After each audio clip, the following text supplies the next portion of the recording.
My name is Harper. I'm 28 years old and run a leather shop. I married Lucas, a customer who ordered a wallet for my workshop 4 years ago. We have 3 children, Oliver, 14, and Mason, 12, Lucas's sons from a previous marriage, and Noah, our 3-year-old. Lucas owns a pizzeria. I heard his first marriage didn't work out due to his ex-wife's infidelity. I don't regret marrying him, but I'm really struggling with his 2 older boys. They just haven't been taught basic manners. Things like table manners and folding their clothes neatly. I've tried teaching them, but they don't listen, not seeing me as their mother. Thankfully, there's no sibling rivalry, as they both adore our youngest, Noah. Oliver and Mason eat a lot, so it's helpful when they play with Noah while I'm cooking. But beyond that, they seem to harbor some hostility towards me. Their speech and thought patterns are just like their father, Lucas. I thought I was marrying a reliable leader before our wedding, but he became more commanding after we tied the knot. He must have always been self-centered. Since Lucas talks to me in such a manner, the kids probably think it's acceptable. Lucas comes home late, so the kids eat dinner before him.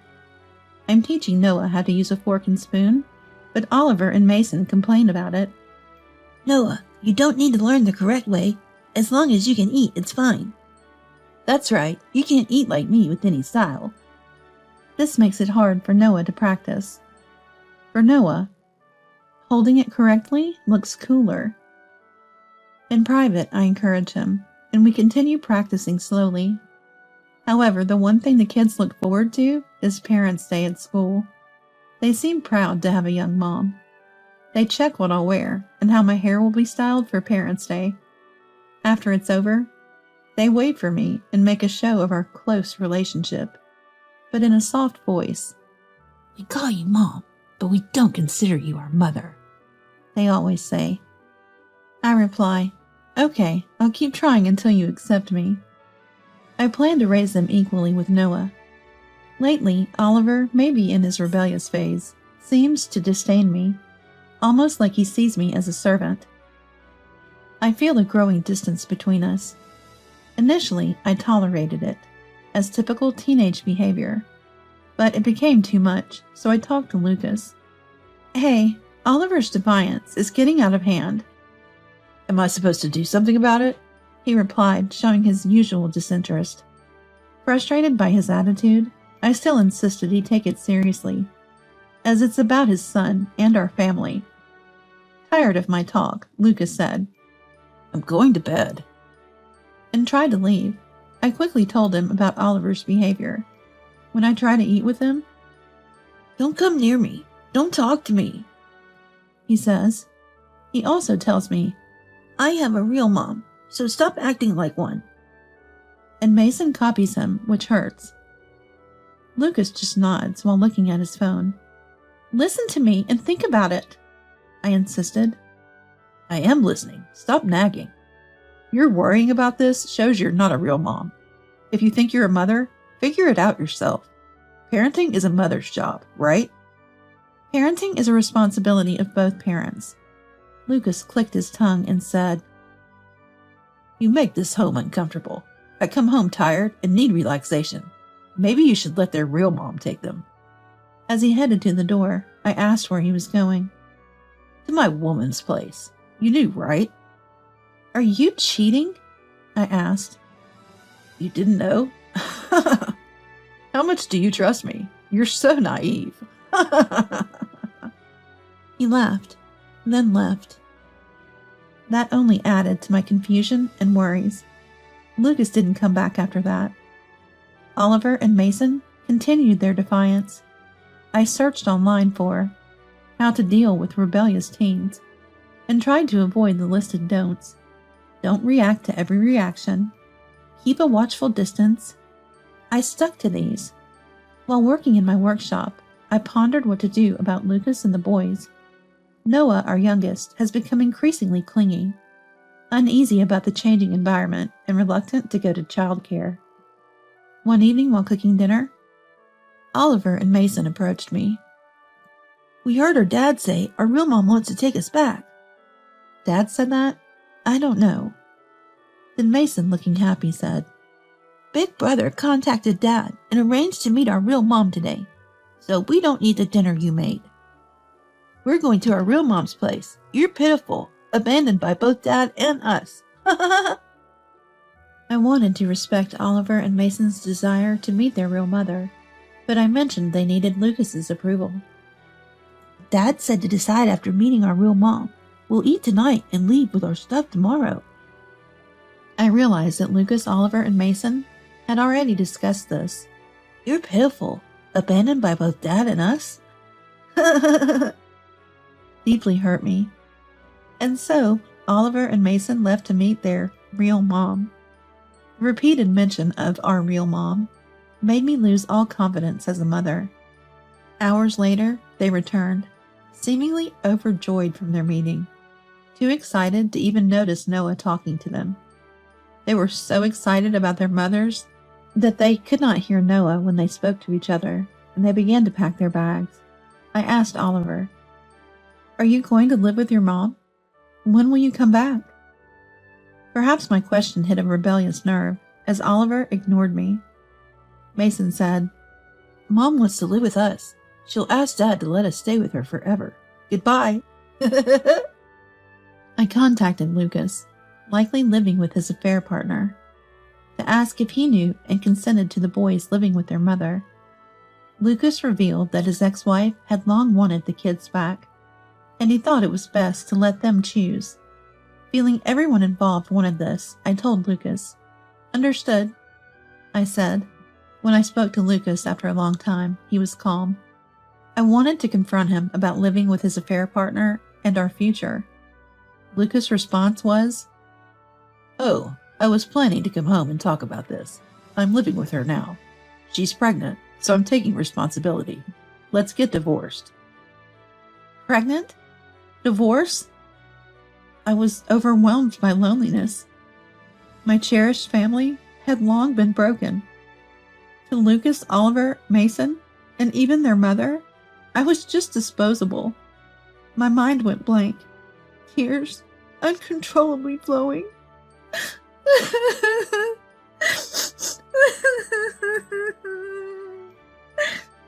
I had considered overlooking the affair for the kids, but a pregnancy was too much. Realizing I was unloved in this marriage, my heart ached. For hours, my memory was a blur, filled with tears. I tried to stand, but my ears rang, muffling all sounds. Thankfully, during this time, Noah had stayed by my side, asleep holding my hand. I tucked Noah into bed and checked Oliver and Mason's room. They had left early, unable to wait till tomorrow. Longing for my brother Robert's voice, I called him. Robert had opposed my marriage to Lucas till the end. I expected reprimand, That's why I opposed to it back then. but just wanted to hear his voice. I broke down before Robert even answered. When he did, I couldn't speak through my sobs. Sensing something, Robert said he'd come over. I couldn't bear being alone, and waited for him at the door. Robert, living nearby, arrived in about 10 minutes, bringing lots of beer. When you're upset, drinking's the best, he said, putting his arm around me and leading me inside. He went into the kitchen, checked the fridge, and started cooking with what was available. "Stop crying before the food's ready. You'll make everything too salty," he joked, trying to cheer me up. Noah woke up, delighted to see his favorite uncle. Robert's cheerful nature makes him beloved by everyone, from kids to the elderly. Reflecting, I realized Robert's opposition to my marriage might have been because he saw Lucas's true nature. Thanks to Robert, I stopped crying and regained some calm. Robert brought the food and beer to the table. He told me to sit across from him, so I did. Noah naturally sat on Robert's lap, being affectionate. I realized I hadn't made Noah this happy or seen him smile like this recently. Feeling guilty for always trying to please Lucas, Oliver, and Mason, I blamed myself for that. Robert said, "Have you eaten anything today? You haven't, right? No excuses. Eat." He waited for me to eat. I tried a bite of Robert's cooking, and was surprised at how delicious it was. Noah also said it was tasty and ate more than usual. Before I knew it, my son and I had finished everything. After we ate, I finished the dishes while Robert played with my son. When I joined them, Noah was sleeping peacefully on Robert's lap. After putting my son to bed, Robert sat next to me on the sofa. So what happened? Tell me. And asked. I told him everything that was in my heart, and he listened intently, nodding. After I finished, Robert asked, Is that everything? That's what I hear. Yes, I replied. Harper, since you got married, the only happiness you had is Noah's birth, right? And the only fun, his growth. How about Noah, seeing his mom unhappy? Let's think about Noah's happiness together, he said. Then we toasted with beer, laughed, cried, and got angry. With Robert's help, I decided to move forward. When I woke up in the morning, I was in bed with Noah. Robert had made breakfast for Noah and me before leaving a letter behind. The letter read, Harper, keep protecting Noah. I'll keep protecting you. Get ready to move. After reading the letter, I slowly talked to Noah. Your brothers and dad are gone, so you and I will move. Noah understanding something even at 3. I'm okay, as long as I'm with Mom. We decided to prepare for the move together and took the day off from childcare. We packed up our few belongings and, with Robert's help, completed the move using his car. The new location is on the 2nd floor of the workshop. The new home was above the workshop, which was a renovated part of my late parents' house, with the 2nd floor unused. Robert suggested and helped execute the move there.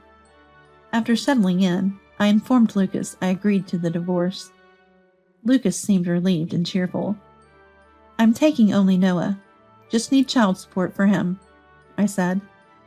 Lucas, already having plans for Oliver and Mason, didn't object. He agreed to pay a lump sum for alimony and Noah's child support. I told him I'd sign the divorce papers after confirming the deposit. His pizzeria, popular for its all-you-can-eat and drink, was profitable, so he transferred the agreed amount quickly. I met Lucas at a cafe, signed for the divorce papers, and submitted them to the court together. Lucas wanted to ensure I really filed for divorce. After submitting the papers, we parted ways, with Lucas in a good mood. I returned to the workshop and worked until it was time to pick up Noah from childcare. I was able to focus on work for the first time in a while. At childcare, I was relieved to hear from the teacher that Noah seemed unchanged. Our life as a twosome at home began, with Noah as cheerful as always. A week into our new life, Oliver called. Hey, why aren't you here? I'm hungry. Come back and make dinner. You don't do housework without us. Confused, I said, What? I'm not coming back. Didn't Dad tell you? Oliver, unaware. I'll call Dad, then I'll call you again. He said he'd call back after talking to Dad. I wondered why Oliver and Mason, supposedly with their mother, were at our old house, but decided not to dwell on it, as they were no longer my concern. A few hours later, Oliver called, asking me to meet at a cafe. At first, I'm not going. However, he said that if I didn't come, he would come to the workshop. So I reluctantly decided to head to the cafe. When I arrived at the cafe, Oliver, Mason, and Lucas were already there. I remained standing. What business? I asked. Then there was Oliver. I heard what you said. I'm going too. Mason nodded and seemed to be waiting for my response, but I decided to summarize the incident. You're living with your mother. You went to the house we used to live in together. You called me to make food because you were hungry. I told you to ask Dad why I'm not there, and you called him. You called me to this cafe. Is that okay? So what's the reason? I asked, and Oliver started to tell his story rapidly. They lived with their mother, but she dumped all the housework on him and Mason and did nothing herself. Sometimes her boyfriend would come over, making them feel uncomfortable. They were told not to go to high school, but to work and contribute money to the house immediately. Regretting their decision, they ran away from their mother's house and returned to their old home, only to find it messy with laundry, dishes, and trash everywhere, leading him to call me in frustration. He called his dad, as I suggested, and learned about our divorce for the first time. Lucas said, "Your mother hasn't changed, but you two wanted to live with her, right?" Oliver got angry at Lucas for not telling them about their mother's true nature, saying he wouldn't have left if he had known. Lucas laughed at Oliver's anger. "My current wife hates housework too, and it's a disaster." Oliver then turned to me and said, "We'll live with you then." I laughed and replied, "No way, you guys have changed your surname, haven't you? Didn't you know?" Oliver was stunned. Well then, there's nothing more to talk about, so I'm going home. When I tried to leave, Lucas said something unbelievable. "Let's go back to the original family. Harper, you and the boys can come back. I'll kick out my current wife, since she's unfit." Oliver and Mason looked at me expectantly, waiting for my answer. After sighing, I said, "I only need Noah as my family. Remember what you did to me? Can you really say that after recalling everything? Who would want to return to that hell?" And finally, with more anger than I expected, I said, "Enough of your jokes. Now it's my turn to leave you behind." I left the cafe. As the door closed behind me, I heard the sound of glass breaking, Oliver's yelling, and Lucas shouting, "Stop!" I didn't look back and went home. Since then, I've had no contact from Oliver or Lucas, and I'm living happily with Noah. I asked the cafe owner what happened after that incident. The police came due to the family fight, and both father and son were taken away. The owner billed them for damages and got paid. I also learned about Lucas, Oliver, and Mason's current situation. Lucas apparently cheated again and left home. He ran his business poorly, causing food poisoning, and had to close down. Oliver and Mason went back to their mother. Lucas's new wife, who was after his money, disappeared when the money ran out. Her pregnancy was a lie. Thinking about how I was once part of such a troubled family makes me shudder. I could only be grateful to Robert for rescuing us. Thank you, Robert.